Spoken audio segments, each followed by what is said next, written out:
High বন্ধুরা, আমার অমৃত সন্ধানের চ্যানেলে আমি আবার অমৃতা চলে এসেছি একটা নতুন রিডিং নিয়ে। আজকে যাদের রিডিং করবো তারা হলো Gemini, sun, moon, rising and Venus. এটাও নভেম্বর মাসের রিডিং। তো বন্ধুরা, প্রথমে দেখে নেব ডিভাইনের তরফ থেকে কি মেসেজ আছে, তারপরে একটা পপ আপ মেসেজ, এবং যে মানুষটার কথা তুমি চিন্তা করছো, যে মানুষটাকে নিয়ে তুমি এই মাসে ডিল করছো, সেই মানুষটা তোমার সম্বন্ধে কি লাভ মেসেজ করতে চায়। তো প্রথমেই দেখে নিই ডিভাইনের তরফ থেকে কি মেসেজ আসে তোমার জন্যে। ডিভাইনের তরফ থেকে কি মেসেজ তোমার জন্য আসছে দেখে নি। Look inside yourself, examine what is causing you to feel this way.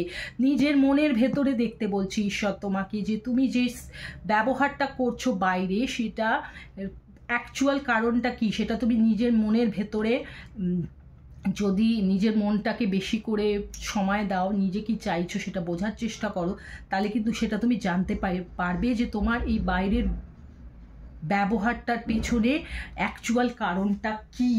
তো বন্ধুরা, দেখে নিই কি পপ আপ মেসেজ আসে তোমাদের জন্যে এই মাসে। কি pop up message? Laughter, happiness, joy, healing. Wow, এই মাসটা তোমাদের খুব আনন্দের মাস যাবে, প্রচুর হাসি খুশিতে যাবে, আনন্দে, এবং অনেক কিছু তুমি হিল করবে, কারণ আনন্দে থাকলেই মানুষ হিল করতে শুরু করে।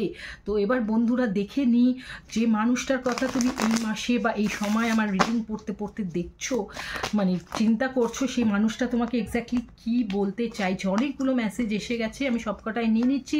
Sometimes I stay awake thinking about you, সে জেগে জেগে তোমার কথা চিন্তা করে, রাতে ঘুমায় না। You speak to me through music, হ্যাঁ, গান শোনে এবং তোমার কথা চিন্তা করে। I can't stop thinking about you, এবং সে কিন্তু তোমার সম্বন্ধে চিন্তা করাটা কিছুতেই থামাতে পারছে না। তো বন্ধুরা, দেখে নিই আর কি মেসেজ আসে এই মাসের জন্যে তোমাদের জন্যে। চলো দেখে নেওয়া যাক। Thank you for your stand in my favour. তুমি নিশ্চয়ই তার সঙ্গে, তার জীবনে কোনো একটা মুহূর্ত এমন এসেছিল যেখানে তুমি কিন্তু তার সাথে ছিলে, এবং সেই জন্য সে তোমাকে থ্যাংক ইউ করতে চাইছে, এবং তোমার কথা সে কিছুতেই ভুলতে পারছে না। এই রিডিংয়ে সেটা দেখা যাচ্ছে। ওকে আমার জেমিনাই বন্ধুরা, টাটা টাটা টাটা।